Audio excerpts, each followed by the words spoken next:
श्री शिवाय नमस्तुभ्यम, हर हर महादेव, जय महाकाल। कैसे हैं आप सभी लोग। देखिए, कल का जो दिन है वो बहुत ही विशेष दिन है। कल है सोमवार की अमावस्या और पूज्य गुरुजी ने कहा जब भी सोमवार की अमावस्या पड़ जाती है उसे सोमवती अमावस्या के नाम से जाना जाता है। ये वो दिन होता है जिस दिन समस्त ग्रह, समस्त देवी देवता मिलकर के भगवान शिव का अनुमोदन करते हैं और आपकी बड़ी से बड़ी कामना आज के दिन पूरी जरूर होती है। पूज्य गुरुजी ने कहा इस अमावस्या के दिन जितनी भी माताएं बहनें हैं, अगर वो पितृसुधा वाला उपाय अपने घर पर सोमवती अमावस्या के दिन कर लेती हैं मात्र एक चावल के दाने के साथ, तो उनके घर की सारी समस्याएं तो खत्म होती हैं, साथ ही साथ बड़ी से बड़ी कामना भी पूरी होती है। पूज्य गुरुजी की कथा से सुन करके और समझ करके पूरे उपाय को बड़े ही आसान भाषा में आपको बताऊंगा, परंतु उससे पहले आप सबसे एक छोटी सी प्रार्थना। जो लोग पहली बार आए हैं चैनल को सब्सक्राइब जरूर कीजिएगा, वीडियो को लाइक करके देव आदिदेव महादेव का कोई सा भी प्यारा नाम कमेंट बॉक्स में लिखना मत भूलिएगा। इस पूरे वीडियो में हम 3 महा उपायों के बारे में बात करेंगे जो कि आपकी अलग अलग कामना पूर्ति के लिए सिद्ध होंगे, तो ध्यान से सुनते चले जाना, समझने की कोशिश करना। सबसे पहले बात करते हैं पहले वाले उपाय की, जो कि आपको पितृसुधा वाला उपाय करना है एक चावल के दाने के साथ। गुरुदेव ने कहा कि अगर आपके घर में एक के बाद एक दुख लगा हुआ है, कोई कष्ट है, आपके घर से बाहर जा ही नहीं रहा है, या फिर किसी व्यक्ति ने आपको ये बोल दिया कि आपके घर में पितृदोष है। पितृदोष के लक्षण क्या होते हैं, गुरुदेव ने वो भी बताया कि आपके घर में बेवजह क्लेश होने लगता है, लड़ाई झगड़े होते हैं, किसी की उन्नति नहीं होती, तरक्की नहीं होती, धन की आवक रुक जाती है, कोई मंगल कार्य नहीं होता, अगर कोई मंगल कार्य पूजा पाठ की बात भी चलती है तो उससे पहले लड़ाई झगड़ा हो जाता है। ये सभी लक्षण आपके घर में पितृदोष होने का है। तो पूज्य गुरुजी ने कहा जो भी अमावस्या पड़े और जिसमें सोमवती अमावस्या पड़े तो इस वाले उपाय को तो करना ही करना है, चाहे कुछ भी कंडीशन हो।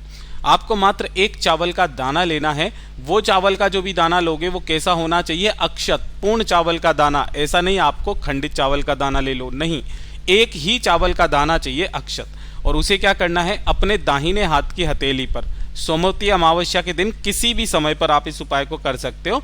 एक चावल के दाने को अपने दाहिने हाथ की हथेली पर रखना और आपके किचन में जहां पर पानी पीने का स्थान होता है, परिंदा है ना, जैसा मटकी चरे वगैरह रखे हुए रहते हैं, उस स्थान पर जाना है। अगर ये नहीं है, आरओ सिस्टम लगा होगा, गुरुदेव ने कहा, या आपके पितरों का स्थान होता है, ठीक है, आपको अपने या तो आरओ सिस्टम से या फिर अगर इस तरीके से परिंदा है तो परिंदा से ही जो आपने एक हाथ पर चावल का दाना रखा है उस हाथ को आपको इस कलश से अपने पितरों के नाम के स्मरण करके स्पर्श करा देना है। और स्पर्श करा करके आपको अपने पूरे घर में इस चावल को लेकर के घूम जाना, बाथरूम और शौचालय को छोड़ करके पूरे घर में घूमना, ठीक है। घूम जाने के पश्चात इस एक चावल के दाने को लेना, साथ ही साथ एक लोटा शुद्ध जल तांबे के कलश में लेना अपने घर का, और एक दीपक आपको तैयार करना है। यहाँ पर ये पितरों के नाम का दीपक नहीं, शिव के नाम का दीपक होगा, तो आपको यहाँ पर गोल बाती का दीपक प्रयोग में लेना है, जिसके अंदर आपको भरना होगा घी, ठीक है। इन सभी को लेकर के एक चावल का एक लोटा जल और एक दीपक लेकर के पहुंच जाना भोलेनाथ के मंदिर में, शिवलिंग के पास। किसी भी समय आप इस उपाय को कर सकते हो। यहाँ पर आपको पहुंच करके शिवलिंग के पीछे की तरफ खड़े होना है। देखिए, गुरुदेव ने कहा था कि ये जो पितृसुधा वाला उपाय है, जब आप एकादशी के दिन करते हो तब चावल के दाने के साथ इस उपाय को नहीं किया जाता, वहां पर 3 बार सुधा शब्द को बोला जाता है। लेकिन जब अमावस्या के दिन किया जाता है ना, तो ये 5 बार का सुधा वाला उपाय है। जैसे ही आप यहाँ पर पहुंचोगे, उत्तर दिशा की तरफ में मुख करके खड़े हो जाओगे, सबसे पहले एक लोटा शुद्ध जल जो आप लेकर के आए हो, श्री शिवाय नमस्तुभ्यम मंत्र का स्मरण करते हुए शिवलिंग पर समर्पित करना। और शिवलिंग पर जल समर्पित कर देने के पश्चात जो एक चावल का दाना आपने लिया है, उस एक चावल के दाने को अपने दाहिने हाथ की हथेली पर रखकर अपना नाम और गोत्र बोल करके भोले बाबा से विनती करना कि किसी ने बोला हमारे घर में क्लेश बहुत ज़्यादा होता है, लड़ाई झगड़ा होता है, तो उसका कारण पितृदोष है। हे मेरे बाबा, हमारे इस घर की समस्या को दूर कीजिए। और कामना करके एक चावल का दाना यहाँ पर आपको हथेली पर रख करके 5 बार एक शब्द का स्मरण करना है, स्वधा स्वधा स्वधा स्वधा स्वधा। और उसके बाद इस एक चावल के दाने को शिवलिंग पर समर्पित करके आ जाना। स्वधा है कौन, तो बताया गुरुदेव ने कि ये जो कटी भाग होता है मैया पार्वती जी का, ये मैया पार्वती जी की नानी का नाम है जो पितृलोक में निवास करती हैं, और इन्हीं के अंडर में हमारे जितने भी पितृ होते हैं वो आते हैं। और जब आप इस तरीके से शिवलिंग के ऊपर इस उपाय को करते हो ना, तो इसका संपूर्ण भाग आपके पितरों के खाते में जाता है, पितृ तृप्त हो जाते हैं और आपको खुले हाथों से आशीर्वाद लौटाते हैं। पूज्य गुरु जी का ये बहुत अद्भुत और अचूक उपाय है। जब आप इस उपाय को करके वापस घर की तरफ आएंगे तो शिवालय की चौखट पर जो एक दीपक आपने लगाया है, अपने घर की उन्नति की कामना करके यहाँ पर प्रज्वलित करके आ जाइएगा। अब बात करते हैं दूसरे वाले उपाय की। देखिए, दूसरा वाला जो उपाय है ना, मेरे उन सभी भाई बहनों के लिए है कि जिनकी किस्मत उनका साथ नहीं दे रही है। काफी बार ऐसा होता है ना कि आपके पीछे दुर्भाग्य ऐसा पड़ जाता है कि आप जिस कार्य में हाथ डालते हो सफलता नहीं मिलती है, दुर्भाग्य पीछा ही नहीं छोड़ रहा हो, है ना। घर वाले भी ताने मार रहे हैं, बाहर वाले ताने मार रहे हैं, जीवन में उन्नति नहीं मिल पा रही है, तरक्की नहीं मिल पा रही है। एक छोटा सा काम कर लीजिएगा, पीपल के पेड़ के नीचे वाला उपाय है ये, अगर आपको याद हो तो। आपको जाना है पीपल के पेड़ के पास में, और पीपल के पेड़ पर ये जो छाल लगी हुई रहती है ना, इस तरीके से आपको थोड़ी सी छाल को निकाल करके अपने साथ अपने घर पर लेकर के आ जाना है। और इसी छाल को आपको पहले पीसना है, पीस करके छान लेना, और छान करके पीपल की छाल का चंदन इस तरीके से आपको निकाल लेना है। और इसी चंदन को लेकर के साथ ही साथ एक लोटा शुद्ध जल अपने घर का लेकर के तांबे के कलश में, और एक दीपक आपको तैयार करना होगा, गाय के घी का, गोल बाती का दीपक। और इन्हें लेकर के आपको सबसे पहले जाना है उसी पीपल के पेड़ के पास में। वहां जाकर के सबसे पहले एक दीपक यहाँ पर पिपलेश्वर महादेव का स्मरण करके आपको समर्पित कर देना है। और जो बाकी का चंदन आपने लिया है, उस चंदन को और एक लोटा शुद्ध जल, उसे लेकर के पहुंच जाना किसी भी शिवलिंग के पास में जो भी आपके आसपास में हो। यहाँ पहुंच करके आपको उत्तर दिशा, नॉर्थ डायरेक्शन की तरफ में मुख करके खड़े हो जाना है। अब उपाय करने का नियम ध्यान से सुनिएगा। आपको कलश जो जल लिया है उसे तो एक साइड में रख देना है। जो आपने चंदन निकाला, पीपल की छाल का चंदन, पिपलेश्वर महादेव का स्मरण करके शिवलिंग का ये जो ऊपर वाला हिस्सा होता है, इस पर आपको अच्छे से उस पीपल की छाल के चंदन को लगा देना है। ठीक है, लगा करके 2 मिनट वहां पर बैठकर अपना नाम और गोत्र बोल करके बाबा से विनती करना, कामना करना, और कामना करके शिवलिंग पर लगे हुए पीपल की छाल के चंदन को थोड़ा सा निकाल करके किसी भी एक कटोरी के अंदर इकट्ठा कर लेना।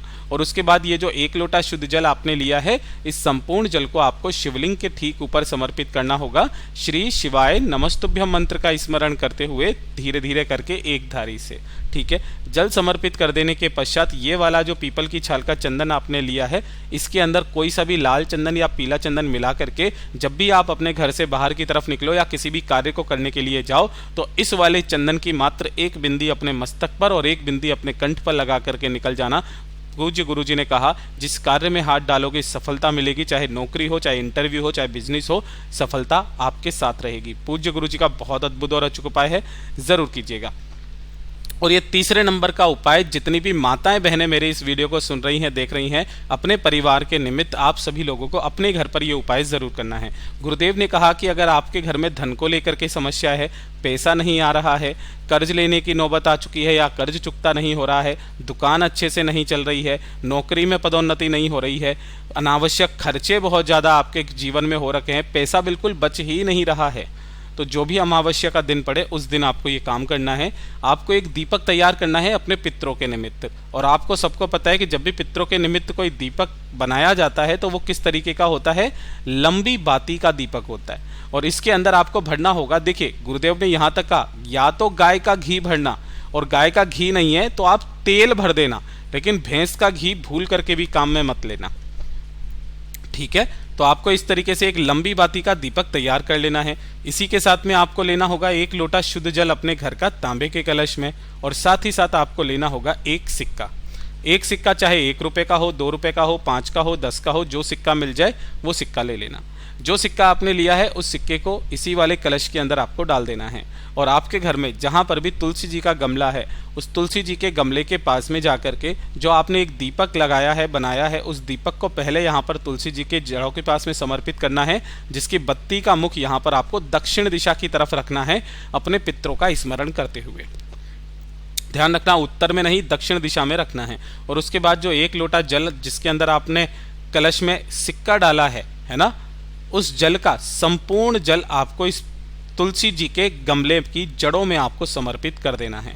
2 मिनट वहां पर खड़े होकर के अपने पितरों का स्मरण करना, उनसे कामना करना कि घर में जो भी धन की आर्थिक समस्याएं आ रही है उन सारी समस्याओं को दूर करें और करके ढोक दे करके वापस घर की तरफ चले आ जाएं। पूज्य गुरुजी ने कहा कि इससे सुंदर उपाय सोमवती अमावस्या के हो नहीं सकते। आपके घर में धन की आवक भी बढ़ेगी, साथ ही साथ परिवार की उन्नति भी होगी। पूज्य गुरुजी के ये सभी उपाय बहुत ही ज़्यादा खास और अद्भुत है, ज़रूर कीजिएगा। वीडियो पसंद आए तो लाइक ज़रूर करना, चैनल को सब्सक्राइब ज़रूर कीजिएगा।